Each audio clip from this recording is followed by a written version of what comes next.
Good morning, A to Z Sports Nashville. It is a third string Thursday. I'm your host, Easton Freeze, joined by JT Runke, of course. Happy to see you all. Hope you're having a fantastic start to your day. I know that I am because it is March Madness Day, JT. It is time for some college hoops and some questionable productivity at our workplaces. Chat in the comments. Let us know, scale of 1 to 10, how big an expert have you become on college hoops in the last 72 hours?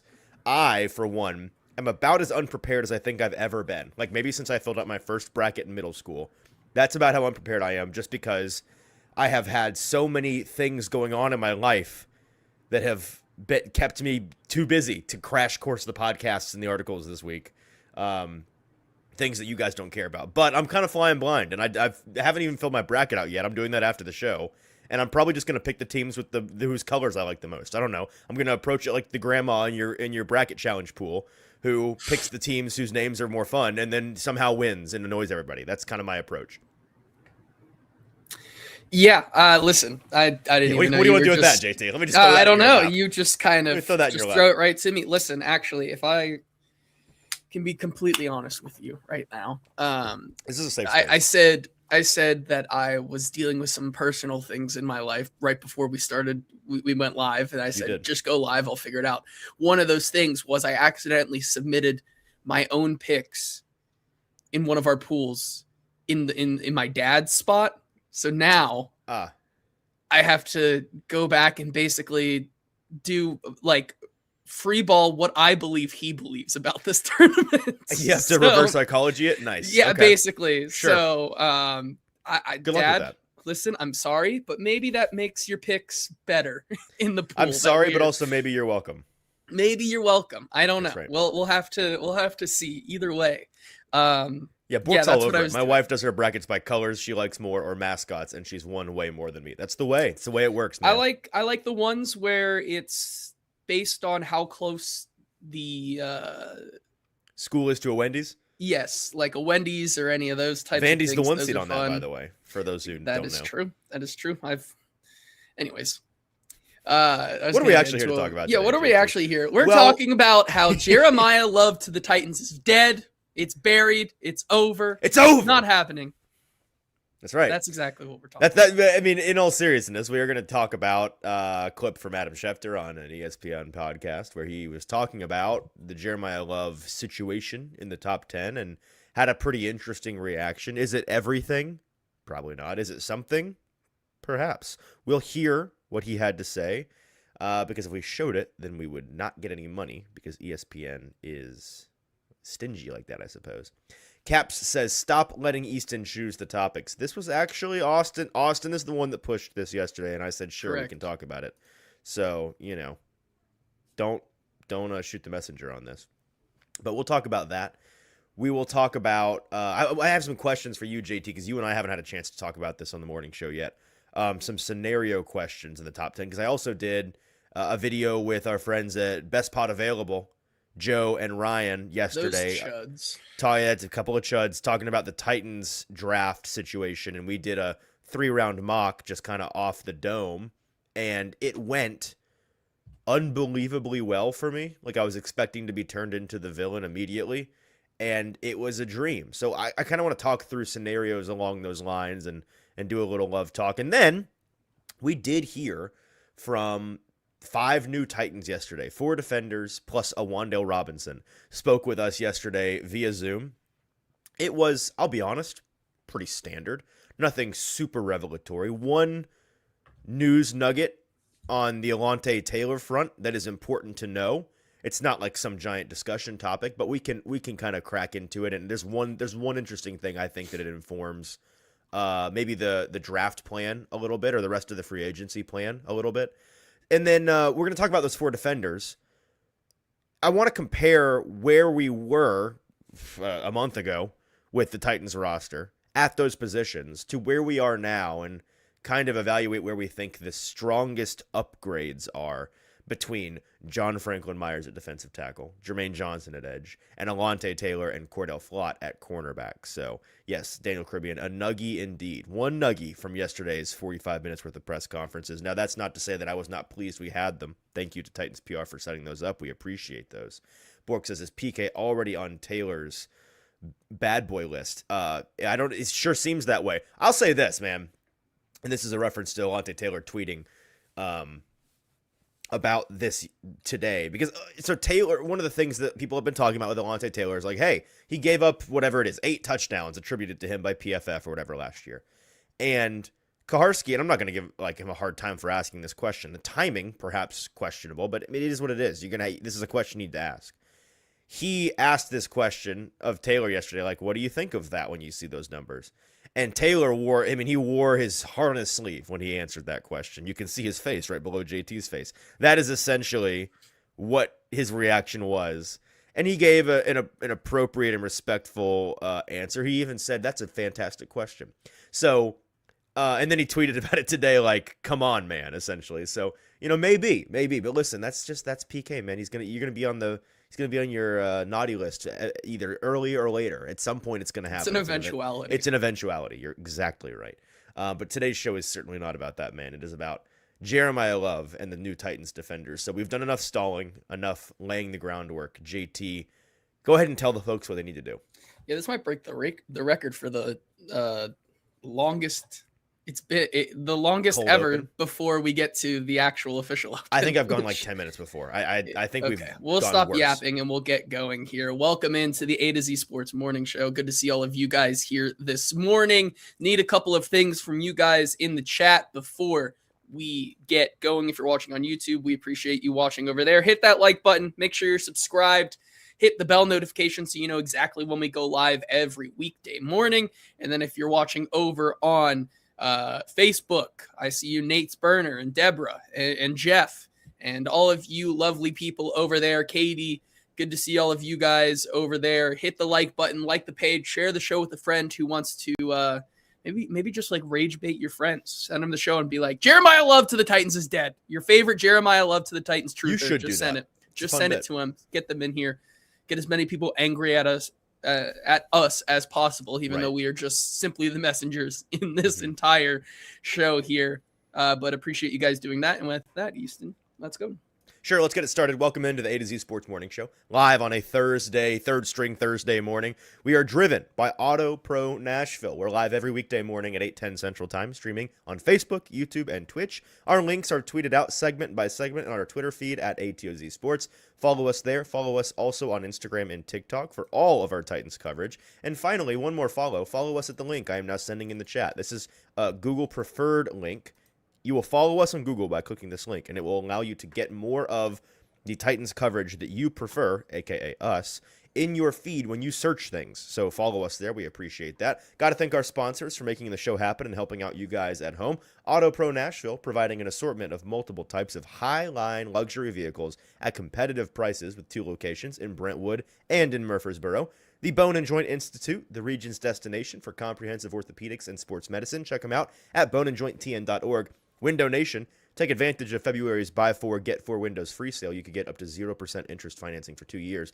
And also, special this week, Pass Bracket Challenge. We'll tell you all more about that a little bit later in the show, but an exciting March Madness deal from our friends at the Pass Bracket Challenge. So, JT, I don't really know how to preface this besides Adam Schefter did a pod. And he was asked about Jeremiyah Love's landing spot in the top 10. And we've all I think we've collectively narrowed down his landing spots to 3. I don't think anybody really has some grand issue with that. He's going at 4th or 5th or 7th. That seems pretty clear to me outside of a truly shocking Arizona Cardinals hoarder moment by just taking all the running backs at 3, which, maybe. Or perhaps more possibly, maybe a team later on in the draft is so enamored by Jeremiyah Love, they decide to become the first team literally since the turn of the century to trade up in the top 10 to draft a running back because they realize that Love is going to be gone by pick 7. That could happen. Is it likely to happen? I really, really doubt it. I think what's likely to happen is he goes at 4 to the Titans, at 5 to the Giants, or at 7 to the Commanders. And this is what I believe it was Ty Schmidt on this podcast, right? Is it? Do you know who? Yes. Okay, cool. Yes. From the Pat McAfee show, from the toxic table, as they call it. Ty and Adam were doing their podcast, and still one of the most eclectic pairings, by the way, in the sports podcast world. I'd love to know how that came to be, but nonetheless, they were talking about this, and I wish we could show you Adam Schefter's facial expression, because that's a big part of this to me. Alas, we cannot, or else we lose our money. Here's the audio, though. Go ahead. And turns Cam Ward into the type of player that he has the talent to be, as the former number 1 overall pick last year. Then the Titans can be, I'm not telling you they had the kind of season that the Patriots had last year, but they could go to the playoffs next year. Yeah. They could go to the playoffs. If Cam Ward is turned around, and if Cam Ward is up to his potential, playing up to his potential from Dayball, watch out for the Titans. That's right. Yeah, and that's before, they've been linked to Jeremiyah Love in the draft too, who a lot of people think he might be the best player in the draft. You don't think he might so? be the best player in the draft. That would surprise me if he's at 4. I think the Jeremiyah Love watch starts at 5 with the Giants, and it's on from 5 through 9. So let's circle back to the 5 through 9 thing here in a second. For those watching us, let me reenact what Adam Schefter said. Hold on, I just went and I screen grabbed a picture of his actual reaction. Even better. While that video was playing, so I'm gonna let that go into StreamYard here. It may take a couple seconds. Okay, so we'll see his face here in just a second. But as soon as Ty Schmidt, it's not a perfect, so it's gonna look weird. But this is, you get the gist. No, that paints the picture, man. Ty Schmidt says, "Oh, then they've been linked to Jeremiyah Love at 4," and off the rip, with no hesitation, this is I would dare I say subconscious reaction from one Adam Schefter. Now, what does that mean, JT? And let's go ahead and ask our question. Why do we think Adam Schefter is shutting down Jeremiyah Love to the Titans when NFL draft experts are pretty much only mocking Love to the Titans this week? It's the draft mock du jour, Jeremiyah Love to the Titans. Not only is that in every mock draft, but I've noticed it's also like the headline of every mock draft. It's like Love to the Titans, or a surprising offensive addition in the top 5. Yeah, we know you're talking about Jeremiyah Love to the Titans. So that's our question. Why do we think Adam Schefter is shutting down Jeremiyah Love to the Titans in this clip when NFL draft experts are only mocking Love to the Titans? I'll let you all answer that in the comments on Facebook and on YouTube, like the show, by the way, while I tell you all about our friends. And I'm sure we have a graphic of this, right? Yes. Somewhere? Where? Do you know where it is? Yes. Throw it Just up there. Go. I got you. Thank you. Pass bracket challenge. Like I said, today is March Madness Day. You have with these games started. 2.5 hours. Okay. 2.5 hours. 2.5. Yeah, these games are, brother, as soon as this show's over, don't leave the show to do your bracket. Maybe you can multitask on your phone while you're watching this on your laptop or your TV. But after this show, do like I'm going to do. Fill your bracket out, because the games begin around 11 or whatever. And do so with our friends at Pass Buck Wild March Madness Bracket Challenge. $2,000 is on the line, powered by A to Z Sports. Enter the challenge and create your bracket today. Again, just search Pass Buck Wild March Madness Bracket Challenge. Fill out your free bracket. And link is also in the description. I was just going to say, or just click the link in the description right below the title on Facebook. Even better. Yes, fantastic. Click that link. Fill out your bracket. Even if you already have a main bracket on ESPN or whatever, copy paste that thing into this, because if you are Nostradamus this spring, you could be $2,000 richer, and that's free money. And I am personally a huge fan of free money, so do that. I certainly will be after the show. Wait, I probably can't. I probably am not eligible to enter. Yeah, you probably. But if I was eligible, conflict of interest, you can bet I would be. All right. I'll send you the comments. Again, yes. The question, one last time. Why do we think Adam Schefter is shutting down Jeremiyah Love to the Titans when NFL draft experts are only mocking Love to the Titans? JT, what are people saying? Yeah, well, before I do that, once again, hit that like button. Make sure you're subscribed. Facebook chat, we are even below a third of people who have liked the show on Facebook. The viewership to like ratio, not great. So we need to lock in. We need to like the show before we get to this. So we appreciate you guys doing that.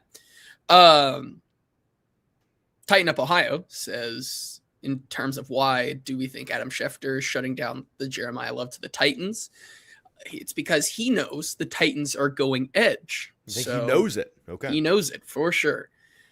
He knows the Titans are going tackle. Exactly. Curtis says he's telling us it's for gambling. It's a whole it's a conspiracy theory. This is like Shams in the NBA draft, where we're already exactly, right? Market manipulation a month out.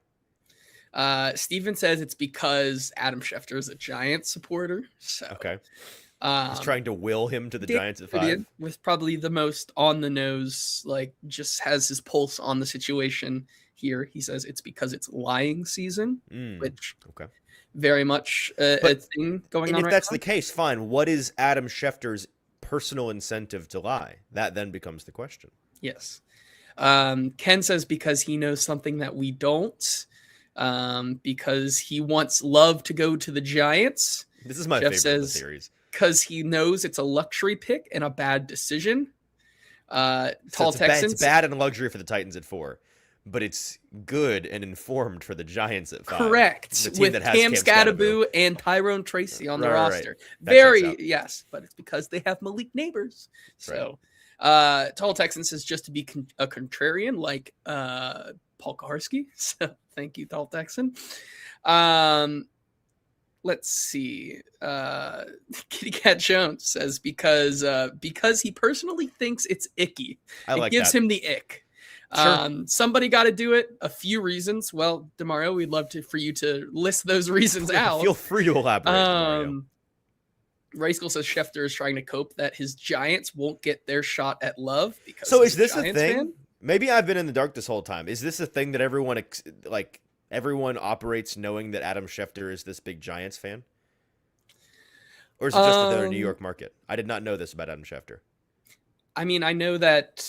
I know he's in the New York area. Is a Jets fan. I don't know about his adjacent. I mean, please, someone in the comments tell us if this is. Is Adam Schefter explicitly an out Giants fan? I didn't know this. Yeah, I didn't know either. Whatever. So. All right. Well,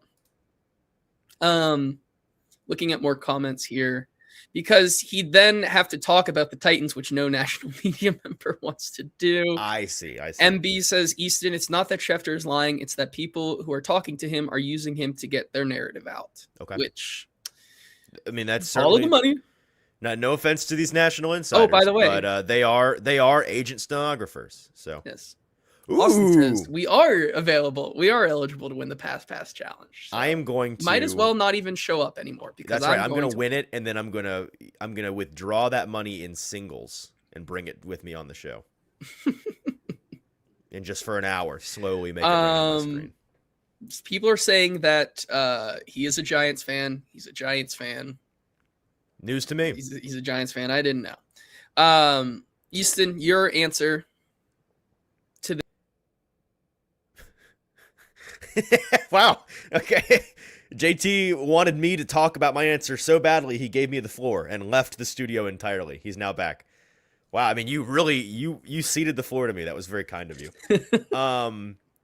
My answer is roughly the same as what people are saying, that he knows something that the public doesn't, but that thing that he knows is very liable to be a lie.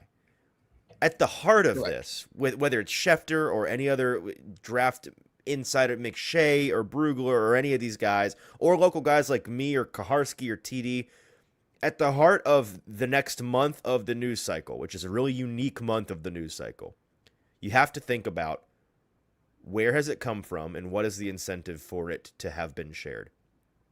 And for the most part, for the next month in particular, it is to shape the narrative in ways that are advantageous to the person sharing the information. And so if it's coming from the front, I'll just tell you this right now. Like, I know I'm not going to pretend to be Mike Borgonzi's best friend. I'm certainly not. I know the man well enough, having spoken to him and interacted with him for a while now. I know him well enough to know that he's not out here yapping to the Adam Schefters of the world, respectfully, at all. Not only is he not talking to them much, I don't think he's talking to them at all. I really do not. And I don't think Chad Brinker is doing that either. I don't think Dave Ziegler or Dave Sagany or Reggie McKenzie, and these guys aren't doing that. I do not believe that they are having substantive conversations with the Adam Schefters of the world or with the Easton Freezes or the Paul Kaharskis of the world outside of, like arranged interviews. So like at the owners' meetings, perhaps there's a reason why that's a pretty big touch point here at the end of the month, right? Like that is different. There are conversations there, some on the record, some off. But in general, no one's sitting around. Schefter's not sitting around in the middle of March texting with back and forth with Mike Borgonzi. Mike Borgonzi like, who are you going to pick? And Mike's like, everybody thinks it's Jeremiyah Love, but we're actually taking an edge. It's just not happening. There are people tangentially related to those, like near the Titans front office, interacting with the Titans front office because they work for an agency or they are an agent themselves, and those people are close with and talk to the Adam Schefters of the world, and so that's where the kind of the grapevine of this comes out. And so that's not to say that the Mike Borgonzis in this situation aren't shaping the narrative at times. They are. And that's not a slight at Mike Borgonzi. You aren't a good GM unless you know how to bend the narrative to your will when you need it. And this time of year, creating kind of a fog of war situation, which is what I think the Titans tried their hardest and did a decent job with last year with the Cam Ward thing. Because I think back to the year prior where it was Caleb Williams that won to the Bears, and it was obvious on January 1st. Before then, Christmas Day. Start the clock. When did we know? When did that become? When the Panthers officially made the were trade? The worst team. No, right. No, I was going to say they were the worst team at Once the end of the year. Once they locked up the first pick, it was a wrap. Yes, and we knew that. And this year, it's been the same thing with the Raiders and Mendoza. Mm-hmm. It's been if you listen to any mock draft or read any mock draft, poor Raiders fans are probably bored out of their gourds about first-round mocks because it's like there's nothing of substance here for us to discuss. That wasn't the case with the Titans and Cam. And you had people like me who, I feel free for somebody to prove me wrong, but I believe that I was the one leading the charge coming out of the Combine and saying, with that first article I wrote at the beginning of March, the plan is Cam. The Cam Ward is going to be the pick, and I planted my flag on that, and I stake my reputation on that. But that didn't become kind of a mainstream thing until mid-April, like a week or two or maybe 3 before the draft. It wasn't until after the owners meetings that people were starting to be like, yeah, it's going to be Cam. And you still had mock drafts having the Titans trade out of 1 or take Travis Hunter or Abdul Carter at 1 all the way through March. And so that was, I think, in large part, a tactical effort by the Titans front office to create that fog of war. I'm sure they're doing the same thing here, which they should be.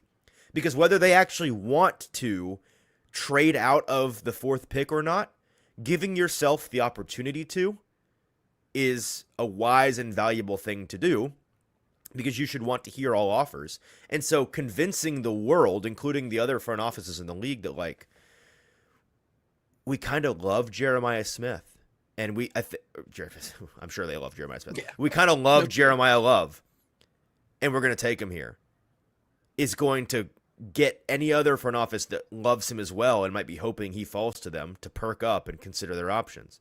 And then the whiplash effect of something like this during a week where, and I wrote about it at azsports.com, JT. We've got some graphics here. Every insider in the mock draft space was in lockstep on this. McShay, Kuiper, Jeremiah, Brugler, NFL Stock Exchange, like Easton Freeze, everyone. You look at anyone's mock draft, and it was Austin Stanley. Oh, that's right. Look at anyone's mock draft, and you were finding Jeremiyah Love to the Titans. And then in that moment, you have Adam Schefter go on a prominent platform, being an extremely prominent voice himself, and then this gets socialed out to the world, and it's like, oh, no. Suddenly there's an air of confusion, and that's exactly where I think Mike Borgonzi wants this to be. Yeah, absolutely. I think especially it's very different than having the first overall pick because of just not having the entire board at your choice, at your whim. You do have these 3 teams in front of you. One, we just said kind of the pick has been made, but there are still other ways that things can change. And that gives you the opportunity to put these narratives out there, to give, this implication that you could go one way or the other. It's just the smart way to play it. Now, Kitty Cat Jones says you're entirely wrong because he says he's pretty sure every GM has already told Schefter who they're picking. It's already been, it's on a piece of paper. It's locked satire, up. Right? It's locked up. I think he's joking. No, I'm not going to question his intelligence. I think that's a bit. I refuse to believe he actually thinks that. I'm going to steal the declaration of first round picks. I'm going to steal Not only do the Seahawks know who's going to be there for them to pick at 32, but they have also already submitted that pick in writing to Adam Schefter. Got it. Exactly. Yep. Got it. That's how it works. That is how it works. The draft has been set since New Year's, actually. We've just known. I'm with you on that, absolutely. Here's the thing else with that entire Adam Schefter clip, which we didn't play, but it continues to go on after that Titans specific portion. Well, because he says the range is 5 to 9, 5 to 9, which includes the Saints at 8, who they just got a running back, and the Chiefs at 9, who just got a running back. And he goes on to say that not only with the Giants and the Commanders that he could go there, he goes on and says, are we really sure that the Chiefs wouldn't pick Jeremiyah Love, even though they signed Kenneth Walker? And then goes and likens the situation where Atlanta Falcons take Michael Penix when they just gave Kirk Cousins a bunch of money, and says that could be the same situation in Kansas City, which is just as insane to me as the Titans not being interested at all in Jeremiyah Love. No, like that, the fact that you can say that the Titans have no interest whatsoever for Jeremiyah Love at 4, then to immediately say that the Kansas City Chiefs, even though they just gave Kenneth Walker $12 million a year and have so many holes on their defense and whatever. Well, he didn't say no interest for the Titans. He said, I would be surprised. Now, the fact that he doesn't also say, I would be surprised if the Chiefs doubled down. I mean, like, yes. Is he wrong? Technically speaking, no. Technically, the Chiefs could take Love if he's there at 9. But the fact that we're thinking that is a more like realistic possibility in Adam Schefter's mind than what you're essentially saying is, remember that time the Falcons process was so bad that we all spent like a month and a half being like, what the heck are they doing? The Chiefs could do that same thing. Yeah, I mean, technically they could, man. I guess Ty Simpson could be on the Chiefs board at 9. Like, technically, he sure could. Doesn't mean that it's likely or a good idea. I do though. I mean, like, in all seriousness, if Love was somehow there at 9, I think it would have surprised the Chiefs based on the way that they've acted. And I don't know that it would, like, I think that they would struggle with it, because I would bet you he's the top player on their board at that point. Sure. And they'd be like, crap, can we pull the Ravens? Like, is it too late to cancel this contract with Kenneth Walker? Oh, his physical. Oh, his knee's all blown out. We can't. So I don't know. The point though is that those two teams went and spent big on running back because they felt certain of the fact that Love was not going to be there for them at 8 and 9. Correct. I have some questions for you about the Love thing.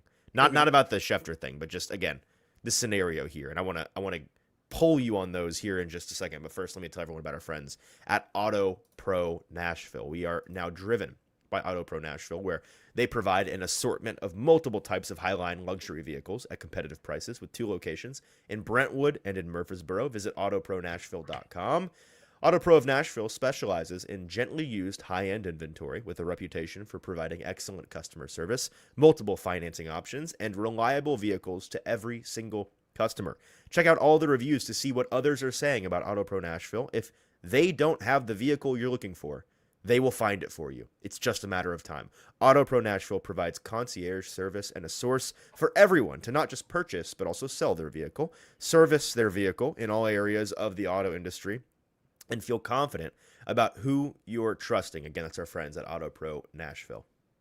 Hit that like button. Make sure you are subscribed to the show. Still only, yeah, that was funny. Fail Ken Walker for his baldness. Still only underneath 50% like to viewership ratio on Facebook. Lock in, Facebook chat. I'm sure the same thing's happening over on YouTube as well. Lock in, like the show. Helps us put this show on as many Titans fans feeds, thanks to the algorithm that we have no control over or don't know where it's going to go. But with your help and your like, it'll get more Titans fans in the room. So please like the show. Hit the subscribe button. Easton, you have questions for me. I have questions for you, and we've got some haters in the chat. Curtis 077. So not 007, but 077, I suppose. What mental gymnastics? You have 4 other experts, actually more than that, saying Love, and you want to believe the one detractor. No one is saying, this show's not based on like, well, Adam Schefter is right and these other guys are wrong. We're talking about why he would say this. That's all. And we just talked about how it's a fog of war thing. No one's saying that he's correct. Now, I personally, before we heard from those experts this week and before we heard from Schefter, I have been consistent, JT. You've been here with me the whole time on the morning show where I have said I think people are a little too certain of Love to the Titans at 4.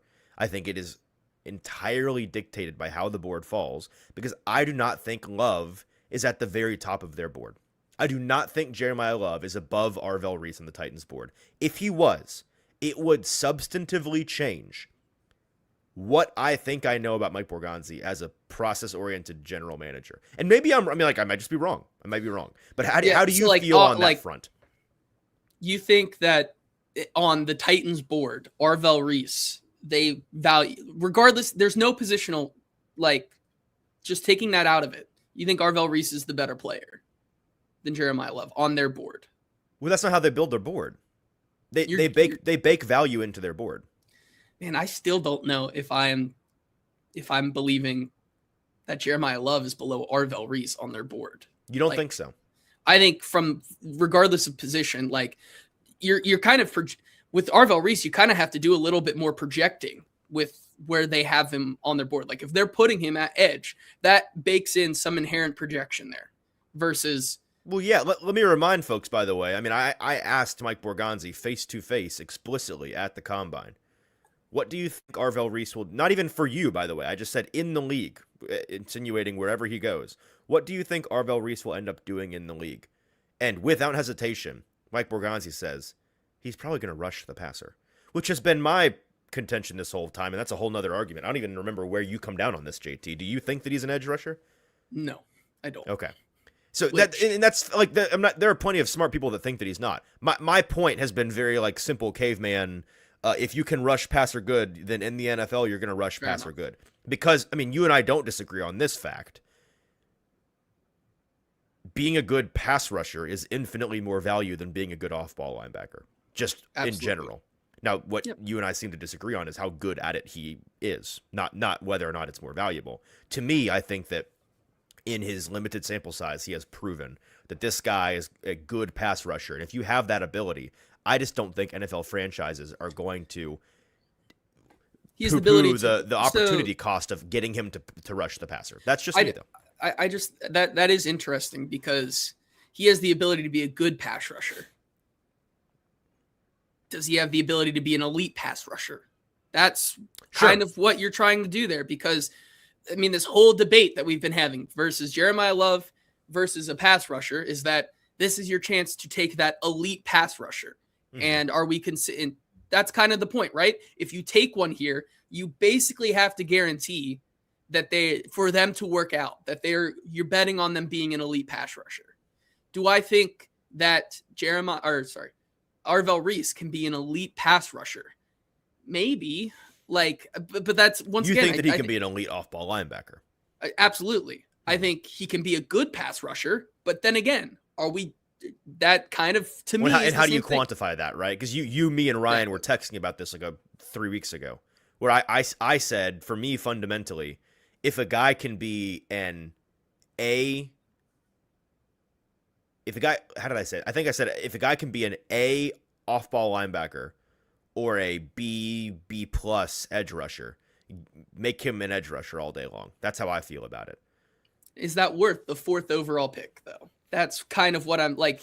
So, because once again, we're talking about how you need an elite edge rusher. So are you taking the B plus edge rusher at 4 versus the bona fide, what many draft analysts have as the best player in the entire draft? That's kind of where it comes down to me. Right. And I understand I'm baking a lot of my own opinion in here but I hear your argument here that I continue to bang the drum that Mike Borgonzi has these edge rushers probably above Jeremiyah Love. Like, I think that I'm still. You think that if Love and Reese are on the board together somehow at pick 4, that they would turn in the Reese card?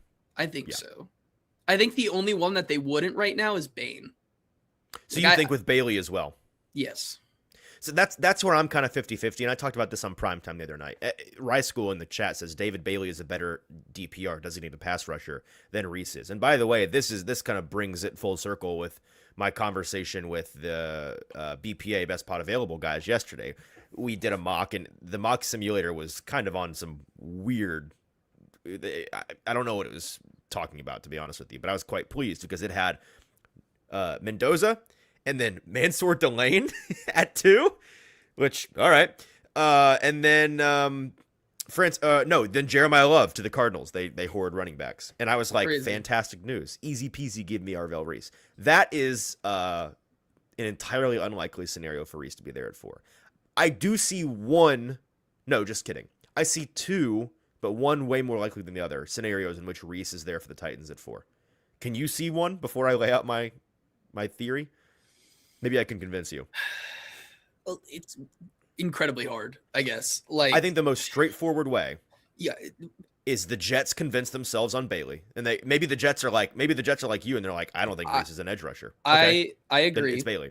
So Bailey would have to be 2, and then 3, the Cardinals would have to, either, I was going to say, do some stupid stuff and go Sonny Styles, or tackle. Yes. Fair enough. Yeah. I don't find, I mean, like, would I call it likely? No. Do I think it's plausible that the Jets go Bailey and then the Cardinals go tackle? I do think that's plausible. And if that happens, again, I'll be kind of floored if they don't. I could also, again, maybe some team gets way overzealous over their skis and they're like, we must trade with the Cardinals to get to 3, to get Jeremiyah Love. And if that happens, then again, you have Arvell Reese at 4. David Bailey, I'm so 50-50 on, because on one hand, I think that he's exactly the type of player that both Borgonzi and Saleh would look at and be like, that's what we need. The length, the wicked first step, the ability to line up as a true edge, wide guy, be a speed rusher. Like, that's not only is that a guy that's going to work on this team and is typically a top draft pick, but he's the puzzle piece that this defensive line that they've now added 6 players to in this acquisition cycle so far. It's the only piece left they haven't gotten. So like, it's kind of the crown jewel of this renovated line. And so I could see them being in on him, but I think all of the detractors of him in the draft space that are like, well, he lacks power. He is not as bendy as you want a speed rusher to be.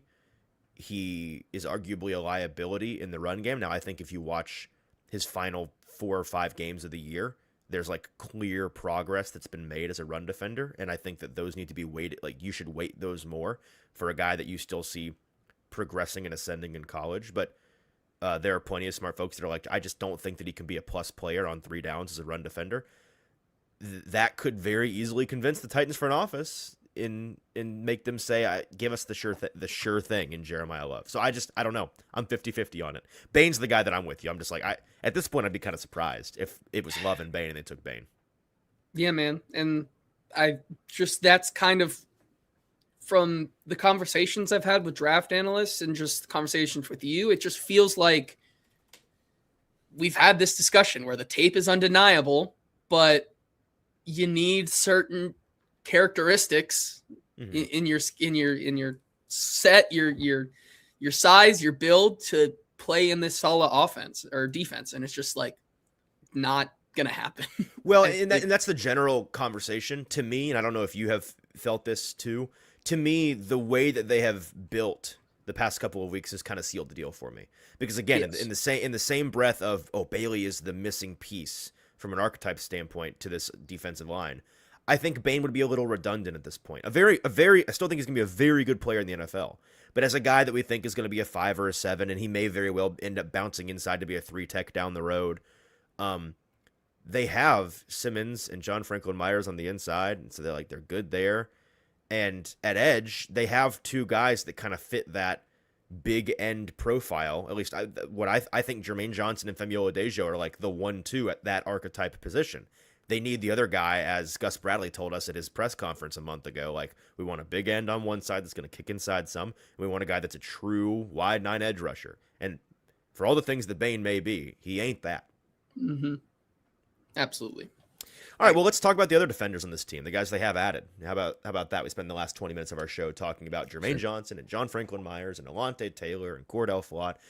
Let's ask our question, JT. Let's just keep it moving here. Which of the big four Titans defensive free agent signings, again, that's Johnson, Franklin Myers, Taylor, and Flott, will be the biggest upgrade from last season? Now, it's important that we realize this is not talking about who do you think is the best player or the most valuable player of those four.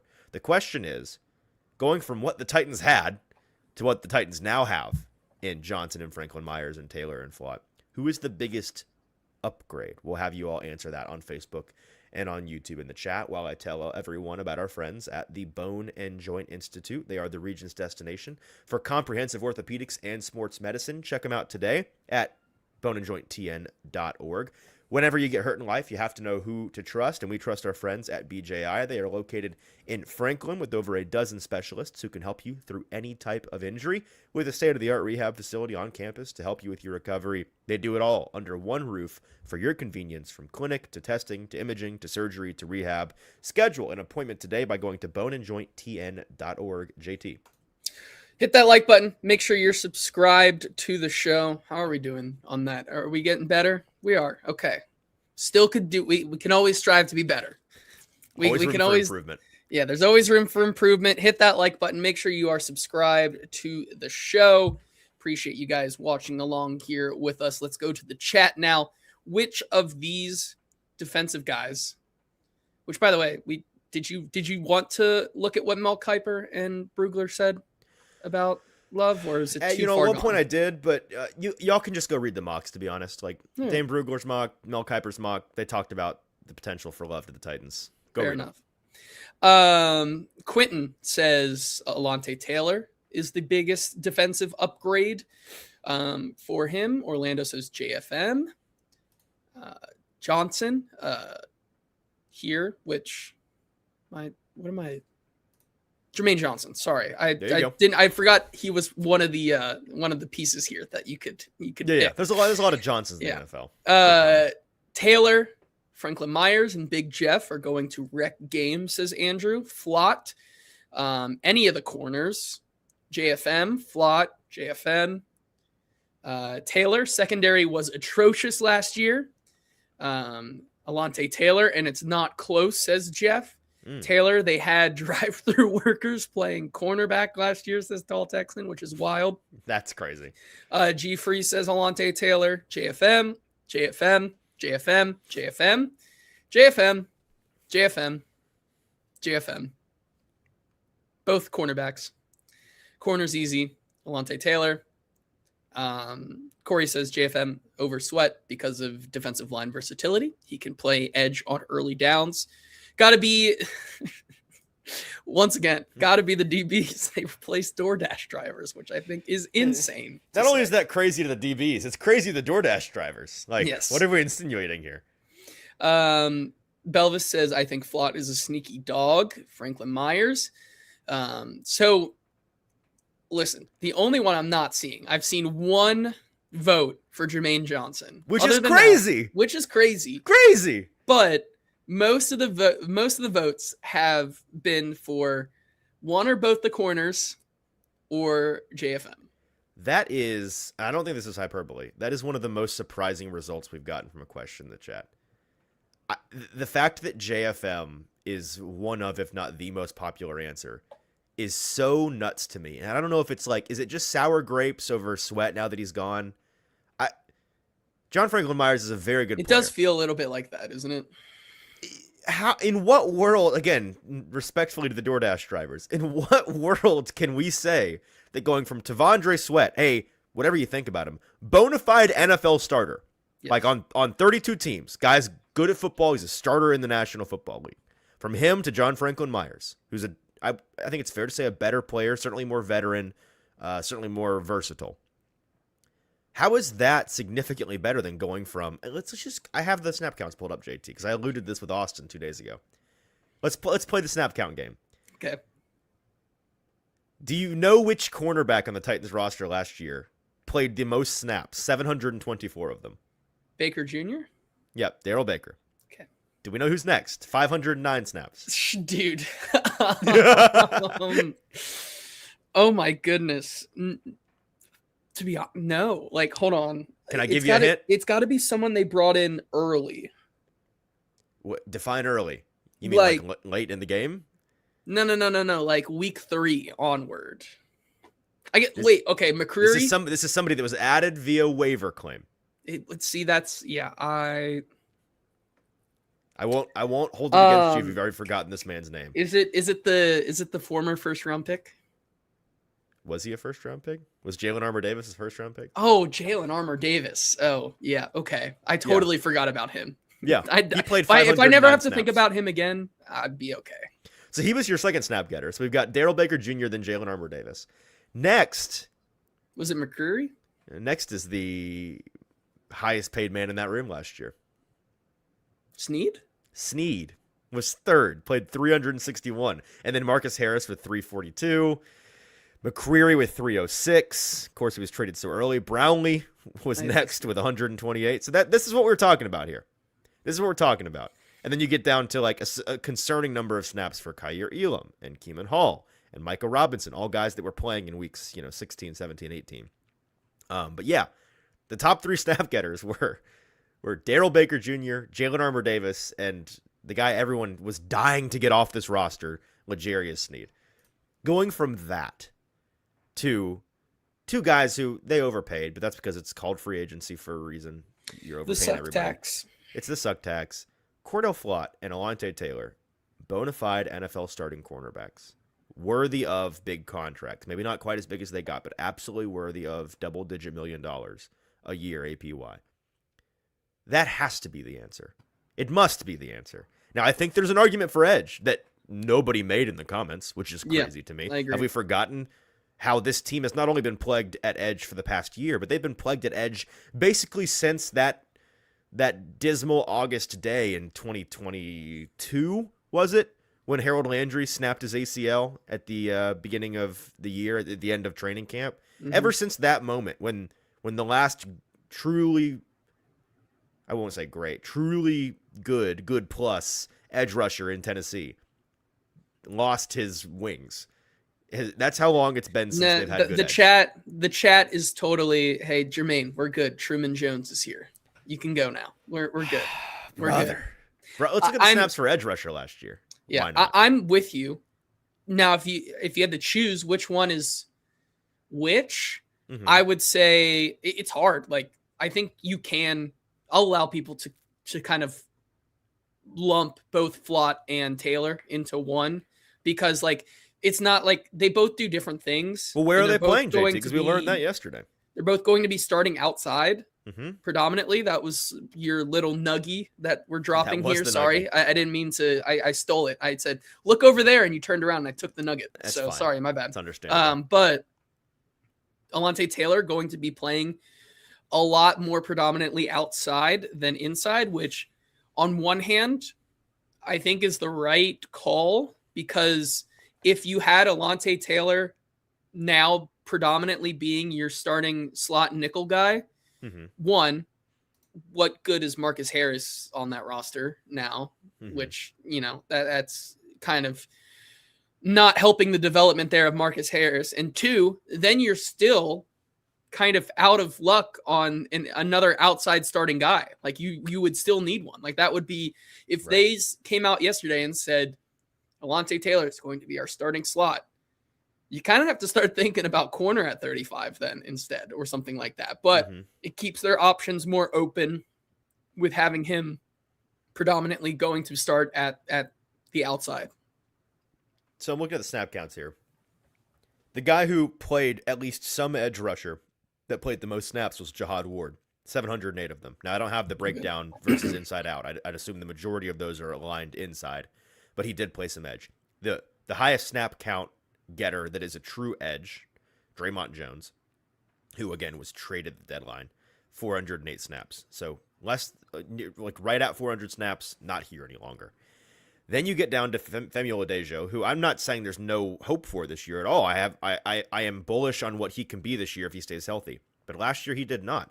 He only played 241 snaps last season. So that's not. He did break his leg. Yeah, he broke his leg. No, I'm just saying there's not a whole lot of 6. There's not a lot of meat on the bone in terms of experience. Truman Jones is who you brought up, played 104 snaps. Like, that's what we're talking about here, man. Yeah, man. So Jalen Harrell, how many snaps he played? Where is Jalen Harrell? So I've sorted by specifically defensive snaps, and I skipped him. I see. So he played more than I'm giving him credit for. 363 snaps, 34% of the snaps on the year. It's a lot of snaps. I mean, he was getting like starter run the last month plus of the season, so I get it. Played a ton of special team snaps as well, but that's what we're talking about right now. It was a room that was Jalen Harrell and Femi Oladejo, and you added a guy who, again, is not going to be an edge one, I don't think, in Jermaine Johnson, but holy cow, is he an upgrade and a massive floor raiser for that room. So I think the JFM thing's crazy. I think people are asleep on T'Vondre Sweat, or maybe they're just in denial. I would agree. I don't know. I mean, it is an upgrade. Like, you actually, sure. I think people think it's more of an upgrade because they were promised a 1-2 inside punch with T'Vondre Sweat and Jeffrey Simmons and never really saw that, versus now you kind of have the 1-2 punch of Jeffrey Simmons and Jeffrey Simmons light in John Franklin Myers, which, you know, narratively feels like it would probably work out better. But still, as you mentioned, getting those two outside guys to set your room and then supplement them with Marcus Harris in the slot, at least one corner in the draft, probably two. Like, that is a big upgrade over what they had last year. Because I remember, like you were saying, towards the end of the year, it doesn't really matter what the defense does because they're just going to get cooked. And so we're just focusing on how Cam Ward, because, I mean, it was tough sledding down the last portion of the season. I mean, guys like Parker Washington for the Jaguars was turning into a wide receiver 1 in week 18 because of the competition he was going up against. Like, same thing for guys on the Saints and whatnot. Like, it was crazy. So this is a big upgrade. Agreed. Did you even mention Arden Key? No. How many snaps did he play? Where are you, Arden? Yeah, I flew right past him for some reason. 449 snaps, but also immaterial because he's not here. He's a Colt, which, by the way, Colts have Arden Key. They have NWI. They do. So anyway, what are they cooking up there? All right. Do we want to do some sports trivia before we leave today? Sure. All right, let me pull up sports trivia while you find that video. The video? What video am I looking for again? The bump music. Oh, I was very confused. Just throw it to a clip. I don't even know. It's professional operation we have going on around here. Join this bracket. Hey, true. Pass. $2,000 Buck Wild March Madness Bracket Challenge. Now that I know I have permission to do so, will be entering this as soon as you have less than 2 hours. That's enough time. I can do it. Oh, shoot. We have super chats. That's my bad. Good call. No, let's get probably should do those. Thank you for reminding us. It's not that we wanted to ignore him. We are just not good at this. This is Third String Thursday. You pay. Yeah, Dalen Easton, $5. Thank you, Dale. We appreciate you. Easton once said, "Like the show, and he'll be your best friend." I've liked it every day since. I still don't have Easton's phone number. Listen, hey, Easton used makes you feel better. JT doesn't have my phone number either. I don't. I only talk to him over Twitter. We actually, outside of here, don't ever talk to each other. So, that's right. A little inside baseball for you. Easton used to promise viewers cookies if they did things in the mail. We still have people to this day asking when those cookies are going to arrive. They're still on I have a sheet on my desk right here. It's a to-do list, and on that list is still Dalen. Keep the faith alive. Never say never. What else do we have on Super Chat? And then Richard with the $10 Super Chat, we appreciate you, says, hi, either Jeremiyah Love or someone who is a running back like him to be drafted to the Tennessee Titans in NFL draft. That's my choice to counter Adam Schefter. Hard to argue with that. Stick it, Adam. Richard, is here to stay. And then Just Mash said, JT, was this because the Mets introduced the 999 challenge at concessions this year for the Mets? Did they? Yes, that's how I left. That's why I left the chat. I was running to the. They did. It's going to be fun. I will probably vlog my experience when I do it. So it's 9 beers, 9 dogs, 9 innings. Is that the? Yep. Well, half of that is very doable. Like 9 beers. And they're kind of 9 beers is going to be like over a 3-hour game. 9 beers is not nothing. Don't get me wrong, but if you gave me the choice between 9 beers or 9 hot dogs in a 3-hour sitting, I'd much rather you have to do beers both than the hot dogs. I know, it's just the hot dog and part sounds hard. You know, they're kind of skimping on the hot dogs because they're smaller. So, you know. I appreciate that, honestly. If they're giving you like jumbo Franks and 9 the times smaller than like 12 ounces, they're like 8-ounce cups. So. Okay, is it like a voucher or do they give you all 9 of these things at once? No, man, it's a box. It's a box. So you're not going back and forth to concessions every night. No, you have them. You it. can just have them there at your seat, which is better, I guess. Like ease of access. All right, trivia. Let's do it. Trivia. Okay, I have it ready. Sorry. Whenever you're ready with the thing, I can share my. Can Mets fans even count to 9? Says Nick. Debatable. You ready? I'm waiting for you to share. All right, here we go. Unsurprisingly, a double college basketball. Yeah, we're cooked. Yeah, we're cooked. Chat, we need the newfound college basketball experts in the chat, please and thank you.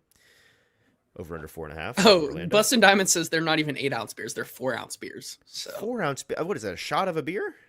That's interesting. Okay, well, all right. Now it feels like you're just cheating. Y'all know the drill. Lock in, chat. We need you. Starting with NFL right now. After playing in 4 straight NCAA tournaments at VCU, a school without a football team, this man signed with the Colts and has played tight end for them since 2017. Mo Alley Cox. Because they're doing it again? Well, so has he been with them all the way since 2017? Yeah, man. Alley Cox has been around for a long time. It's M-O-Alley.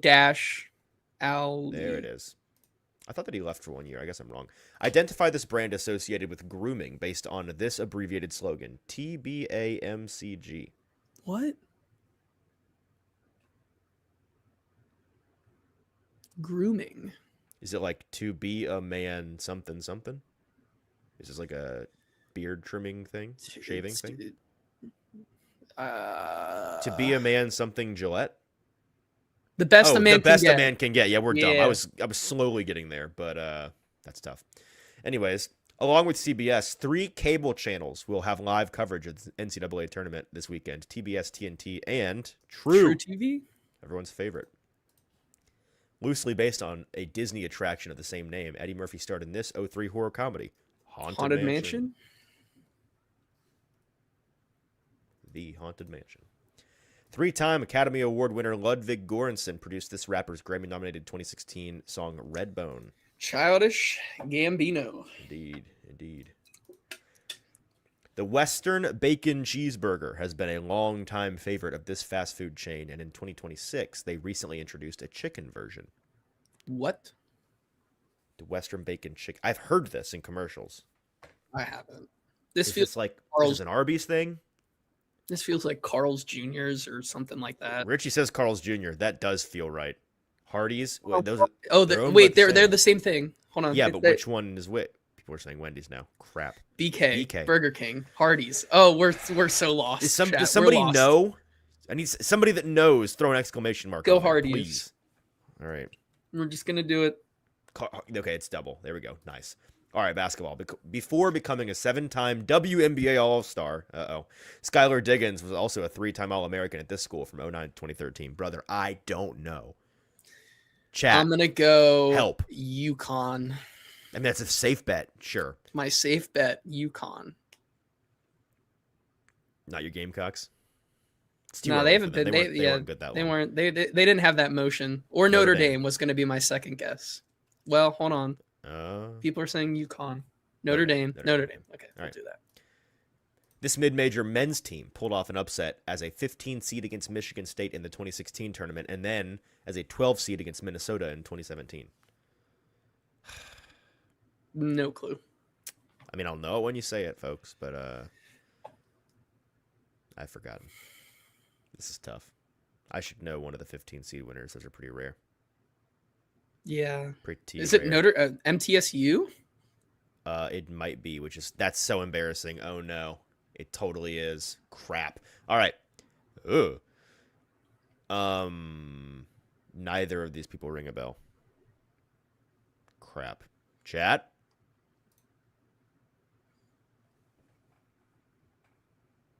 I have no idea who these people are. The hair looks like Oscar Isaac, but that's not his face. No. Is it Mark Ruffalo?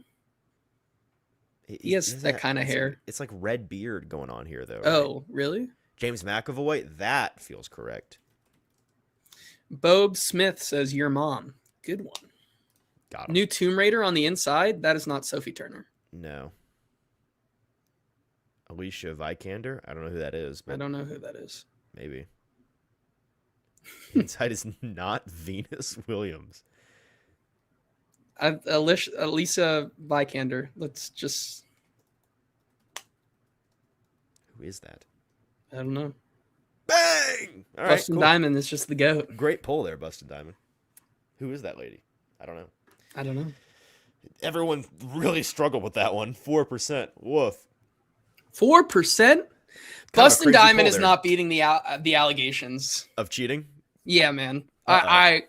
I might put you on watch there. That's crazy. He knows Fraud ball. watch, Okay. Bustin'. Oh, Ex Machina. Yeah, I recognize the face now that you say that. I'll give him a second to defend himself, but that maybe he is just like that. I mean, Bustin' is giving a good argument here. I'm not reading that. He is the counterpart to Ann, which Ann has not been here in a while, so he is taken up the mantle. I suppose. True. How do you cheat on a celebrity matchup? You do the puzzle before we get to the puzzle. I guess that's fair. All right, well, hey, enjoy March Madness today, folks. Do that March Madness bracket challenge right Get there. in there. Pass $2,000. Lose Buck to Wild me March and Madness. Easton, and then That's right. watch Easton lose to me. Is that I'll come in second? All right. Yep. Link for that is in the description right now, so go do that. You got a couple hours. Try your best to get something done at work today. I know it's hard. And enjoy the games. We'll be back tomorrow morning with me and Austin, I think. Yes, me and Austin. And Buck Rising is not live with Primetime, but he'll have a video tonight on our socials, so check that out. Talk to you guys tomorrow. Goodbye. See you.